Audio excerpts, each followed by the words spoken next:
Before the Battle Was Won, a 12-tome short story written by Christopher S.G. and performed by Jonathan Taylor Bird and Kat Rankin.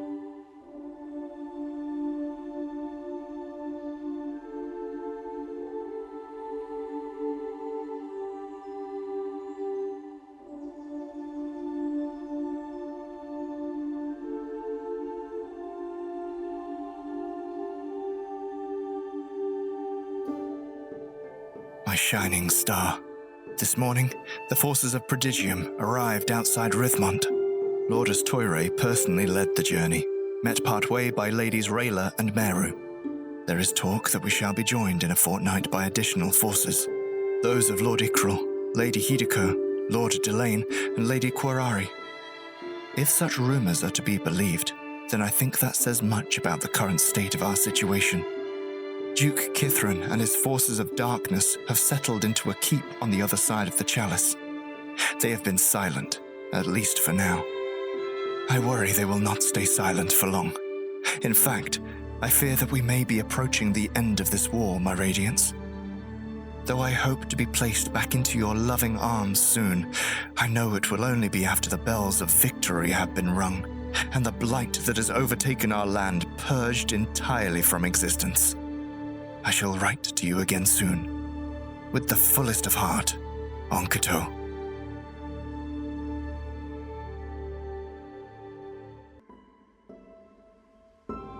My vibrant flower. Much has changed since I wrote to you mere days ago. I was indeed right in my intuition. Duke Kithrin and his forces have edged ever closer to the walls of Rithmont. What started as a sight of one creature here and another there has now turned into daily skirmishes amongst scouting parties. Neo and his men were ambushed yesterday at the edge of the forest, closer than any of the parties had dared to venture thus far. Thankfully, he and his crew survived the attack. Lord Astoire and Lady Meru are understandably concerned. Their fear that these scouting parties are tests of our defenses by Kithrin, and that he may decide to make his final attack on us before the rest of the Septalion arrive. I, too, carry this fear. We did not realize beforehand that the forces of Silnatham now occupy Dagger's Point. Blockages of roads and worries of raids have left many merchants wary to travel our way. Our supply line has dwindled nearly overnight.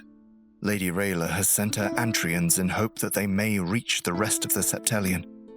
If they do, perhaps their forces can bring additional supplies. I will write to you again soon, with the most lingering of kisses, Onkato.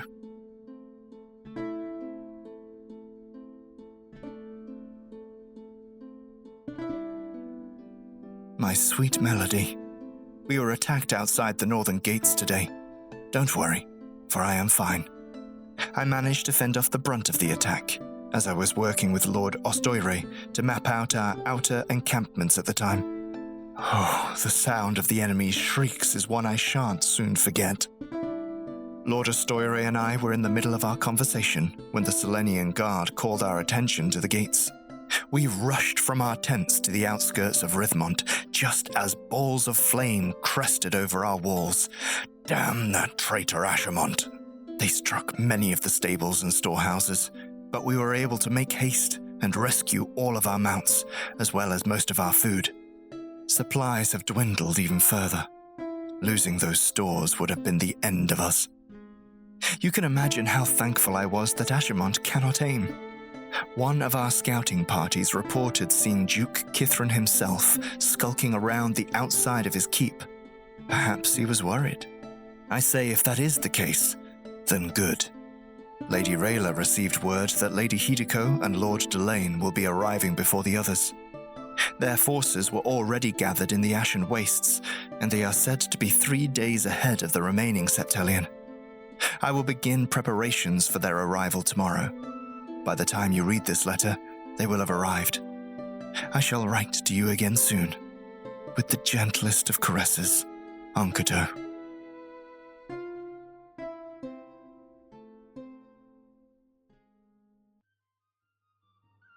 My most stunning, wonderful news. Lord Delane and Lady Hideko arrived in the early hours of the morn, battalions and supplies in droves. We made haste to find spaces for their armies to rest and recover from the long road's travel, and we are currently working to find suitable spaces for the Lord and Lady. Lord Astoyre has offered to share his accommodations with Lord Delane, but the latter refused. Lord Delane said it was unbecoming of us to make him travel such a way only to deny him the comfort of his own space. Truth be told, I don't much care for the Lord Delane's rather snobby behavior, and I don't understand what Drinix sees in the man. It is not just the words that escape his lips, but the way he holds himself. It is as if he knows the full power that he wields and holds it above others. Lady Hideko, however, is the exact opposite. She is even further beyond the picture of grace and humility that was painted to us beforehand. Truly, she is an embodiment of kindness and love to all those that she encounters. Ladies Meru and Hideko often take rounds across the keep, and the soldiers amongst us have no qualms with being conversed with by two of the most beautiful women in the land. Their beauty is nothing compared to yours, however. I close my eyes every night to thoughts of your delicate skin, the sparkle of light that holds in the warm brown of your eyes, and the way that you always smell of the sweetest berries. How I long to be blessed by that smell. My hands yearn to run through the curls of your hair once more. I shall write to you again soon, with the warmest of holds, Onkato.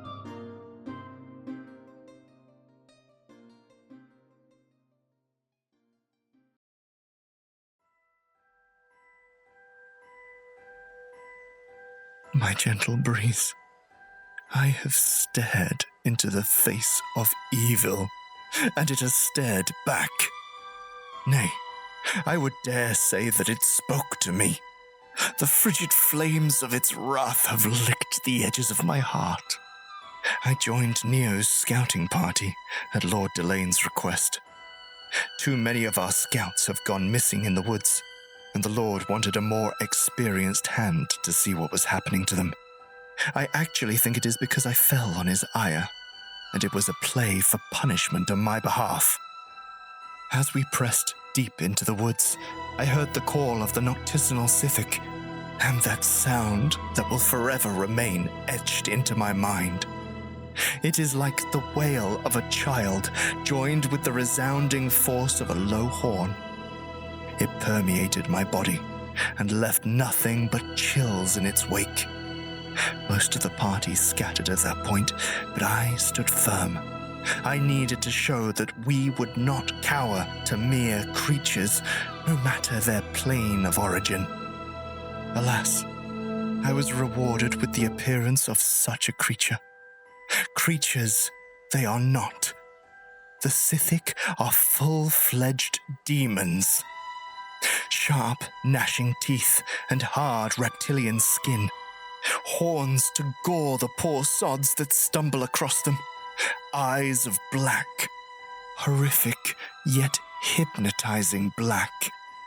One of the devils dropped from the trees and pressed its hooved feet into the mud before me. It made that sound. A sound that could destroy the mind of many sane men once more. I will not lie, my sweet Ishkala. I was terrified beyond all measure.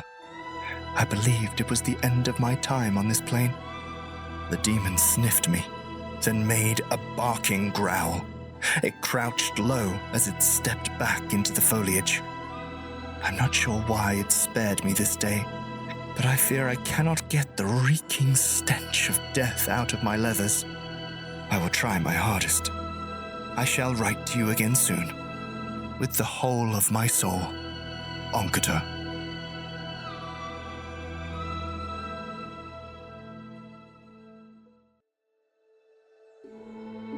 My morning dove, Lord Ikriel and Lady Kuare have arrived, and with their forces, we are now complete. It is an amazing sight to see the assembled masses of Lidaesea under the leadership of the Septalion. For the first time, I wholeheartedly believe that we can win this war. that we can banish the darkness. I only wish that you could see it with your own eyes. Lord Icriel has taken refuge in the tent beside mine, but I do not mind. He is a quiet and reserved individual, oft hidden behind one of his many books. I asked what he was currently reading, and he responded he was halfway through a tale regarding the rules. Can you imagine? I wouldn't have the heart nor steeled mind to read about the etherics in a moment such as this. Lord Icriel is certainly a unique man. Lady Quarari has a certain air about her that I appreciate. She is a very no-nonsense individual like myself and Lord Astoire, though she comes across a little more pointed than we do. She says that warriors must brave both the cut of steel and words.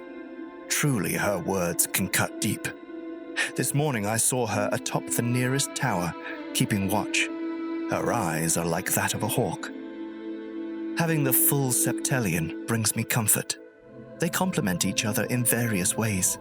In the midst of such comfort, however, I find my mind wandering back to you. I have been overtaken by thoughts of you, your kisses, and your body. My apologies for being so frank, my love, but the days have only become longer with each passing moment. I need to return to you, and soon. I shall write to you again, with the most burning desire. Onkato.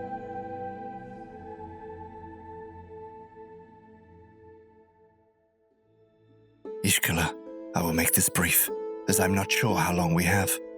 Kithrin and his forces made their move late last night. We were in mid-celebration, cheering on our unification and the thought of a better tomorrow, when fire and lightning rained from the heavens. It killed a number of our men and women. We had nowhere to run. Duke Kithrin himself landed atop Lady Quare's tower. The membranes of his crimson wings spread wide amongst the dark and cloudy sky. He uttered some of the olden language the other tome keepers speak. I didn't understand, but the tone was clear. It was a warning. The forces we had outside the gates were slaughtered. Everyone. Kithrin's army moved in fast and disappeared just as quickly.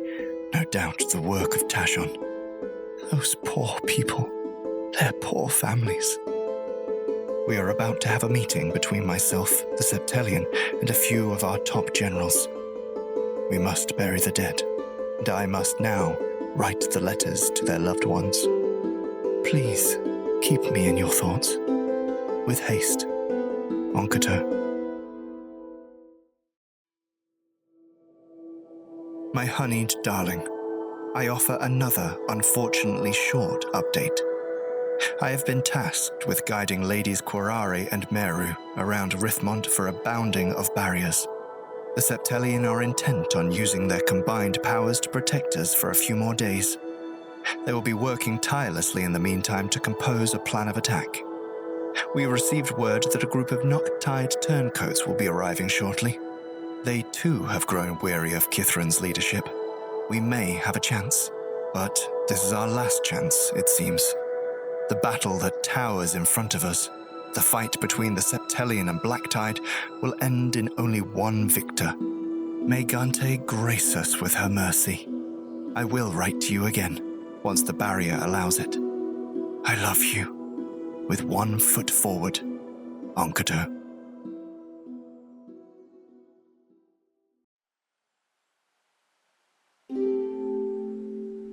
My dream come alive. My apologies for the long wait. The barrier now allows passage, and I sent this letter post-haste. I have met with Lord Astoire, and he has informed me of the plans for our upcoming fight. Each of the Septellion will lead a composite of all their forces into battle. We will split up among 3 fronts. 2 in the sea around Totenkar, 2 in the Chalice, 1 in the Smile Lands, and 1 in a direct attack. We have faith that the direct forces will be able to stay the Black Tide and their demons long enough for us to dispose Kithrin. But it will be an arduous affair. Lord Astoire even estimates that the battle could rage on for days. I must admit to you now that Lord Ostoire has asked me to lead one of the direct battalions alongside him. I was taken aback by this request, and to know that he thinks so highly as to fight wing to wing with me is an honor in and of itself. The Septalion made the decision as a whole, apparently, impressed by the magnitude and dedication of which I have served them all. They jokingly referred to me as the 13th Tomekeeper. I understand if your first reaction is fear or concern. Please, fret not. Lord Ostoire has told me that he will keep me in the battalion's back end. He said that being a father is one of the greatest gifts Gante could give us, and he intends to see me return home to you, our son, and our unborn. I trust Lord Ostoire with my life, and it is because of this that I know I shall be returned to your loving arms. This is my chance to make a stand. I'll be able to tell our son I fought against the darkness alongside the Tomekeeper of the Light, and that we conquered.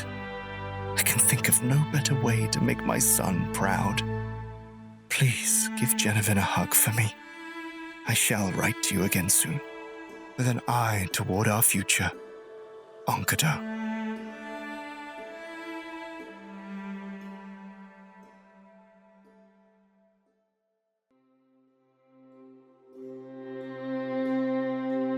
My spark of hope. I now understand why Lord Ostoire has made his request of me. That dastard Delane, that lying, smarmy fish waste, is withdrawing from the fold. Delane, who I shan't be bothered to even address as Lord anymore, did not explain to me why he is withdrawing. No, he merely said he could no longer be bothered to accompany us. Thankfully, it is just Delane. His Onquin forces are standing stalwart with ours and refuse to give up now. Delane himself is leaving midday tomorrow. He says he cannot bear to be around us or be reminded of his guilt. That scum, that cow sucker, I am beyond infuriated. It's taken all of my patience and goodwill to not crush my fist against his all-knowing face. I know it won't do any good for our morale, nor do I want to upset the rest of the Septalion. I've decided I will take my anger and use it for our fight. I will make sure to punish the forces of evil and Kithrin himself in the name of our glorious light. I will return to you and our children a hero. I swear it. I shall write to you again soon. With righteous fury, Onkato. My love and light. A daughter. A most beautiful daughter. Precious as the sun that breathes life unto our world, and vibrant as the stars that lull us to sleep with the blanket of night. I received word from Neo and cannot keep the tears from my eyes. Oh, my dear Cianalise, how I cannot hold my excitement any longer. I need her to hear me say her name aloud. I have to feel her hands in mine. My joy, my heart. Ishkala, thank you for blessing me with such an extraordinary family. None can hold a candle to ours, nor our love. You, my other half, have brought me more happiness than anyone and anything else in my life ever could. We have prepared for tomorrow. Delane is gone, and the night has fallen quiet. No one can sleep, yet no one wants to step away from their bedrolls either. The slip of a blade can turn the tide of war in either direction, and we are fully aware of that. I have tried to keep my breathing smooth, my heart calm, and my mind at peace. Images of you three are the only things that help me at present. I will not lie, Ishkala. I am scared. My place in this is just one of many, and though Lord Ostoire has promised my safety, there is a part of my mind that still worries. I am ready for the battle to be over, yet it hasn't even begun. Truly, it feels like the real battle is within myself. That said, I know we are in good hands. We are prepared. As I said in my previous letters, this is our last stand. A siege upon Silnatham and those that threaten our lives. We either emerge victorious and I return home to you, or we shall see one another in the bliss of the ether. I hope, nay, pray, that it is the former. There is no more running. There is no more hiding. This, my sweet Ishkala, is the end. I must do this for you, for Genevin, for Cianalise. May we walk in light together, with hope in my heart, Onkito.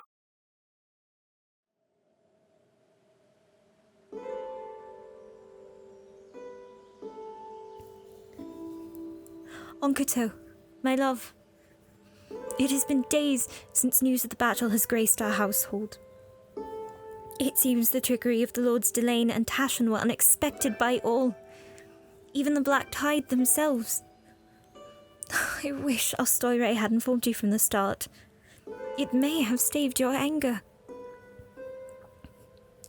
I know that you must be busy in celebration and are working day and night to restore Lidaesea with the Tomekeepers. But please let me know that you're safe. I tried not to let my thoughts consume me, but I can hold it back no longer. I'm worried, Onkito. Scared. I need to see your handwriting once more. I need to know that you are still on this plane. Your children miss you. Genevin has asked when his papa will return now that Zithran's been captured. Cianalise would love to meet her father in person, or so she tells me between her cries. I want nothing more than to hold you close, rest my hands alongside your head, and feel you breathe against me. Every morn, I gaze across the horizon, towards the hillside, in hopes that you walk over the summit, armor in hand. Every night, I dream of your whispers in my ear, and your heartbeat against the palm of my hand. Such thoughts fill me with your love. When you do arrive, I would quite like to make a trip down to the font where we met. I feel it would be the perfect way to embrace our new beginning. We long to see you soon, waiting for your return. Your loving wife, Ishkala on.